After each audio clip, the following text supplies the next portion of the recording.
মাত্র ১৭ বছর বয়সে ইউরোপিয়ান ফুটবলের অন্যতম পরাশক্তি রিয়াল মাদ্রিদের জার্সি গায়ে জড়াতে চলেছেন আর্জেন্টাইন বিস্ময় বালক ফ্রাঙ্কো মাস্তানতুয়ানো। রিভার প্লেটের এই উঠতি তারকাকে ঘিরে গুঞ্জন চলছিল বহুদিন, এবার তা বাস্তব হতে চলেছে। বিশ্বখ্যাত ফুটবল সাংবাদিক সেবিস্তিয়ান স্ট্রুর জানিয়েছেন, রিভার প্লেটের সঙ্গে ৪৫ মিলিয়ন ইউরোর চুক্তিতে রাজি হয়েছে রিয়াল মাদ্রিদ এবং মাস্তানতুয়ানো নিজেও ৬ বছরের চুক্তিতে সম্মতি দিয়েছেন।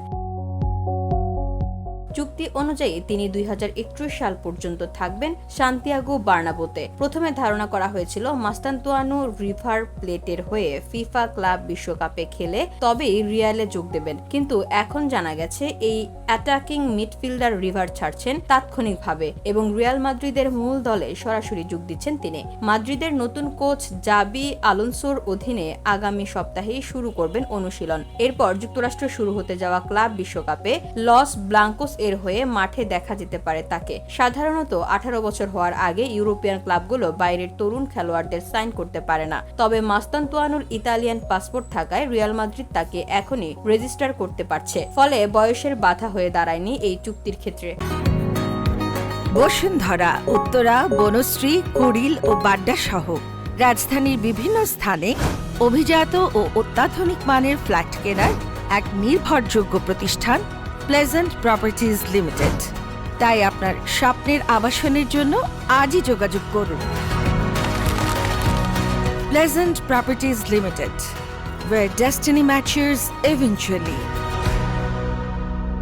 কেবল মাস্তানতুয়ানো নয়, ক্লাব বিশ্বকাপে রিয়াল মাদ্রিদের হয়ে অভিষেক হতে চলেছে আরও ২ নতুন খেলোয়াড়, ডিন হুইসেন ও ট্রেন্ট আলেকজান্ডার-আর্নল্ডের। স্পেনীয় ক্লাবটি এবার বিশ্বকাপে একেবারে তরতাজা ও শক্তিশালী দল নিয়ে মাঠে নামবে। এখন দেখার বিষয় রিয়াল মাদ্রিদ সময়মতো বেনফিকার আলভারো ক্যারাসকেও দলে নিতে পারে কিনা, যাকে নিয়েও আলোচনার শেষ নেই। ফ্রাঙ্কো মাস্তানতুয়ানোর মতো প্রতিভাবান তরুণ যখন রিয়াল মাদ্রিদের মতো ক্লাবে পা রাখেন, তখন ফুটবল প্রেমীদের চোখ স্বাভাবিকভাবেই তার দিকে যায়। বয়স অল্প হলেও দক্ষতায় তিনি ইতোমধ্যে প্রমাণ করেছেন নিজের সামর্থ্য। এখন দেখার বিষয় ক্লাব বিশ্বকাপের মঞ্চে এই তরুণ নতুন গ্যালাকটিকো কতটা আলো ছড়াতে পারেন।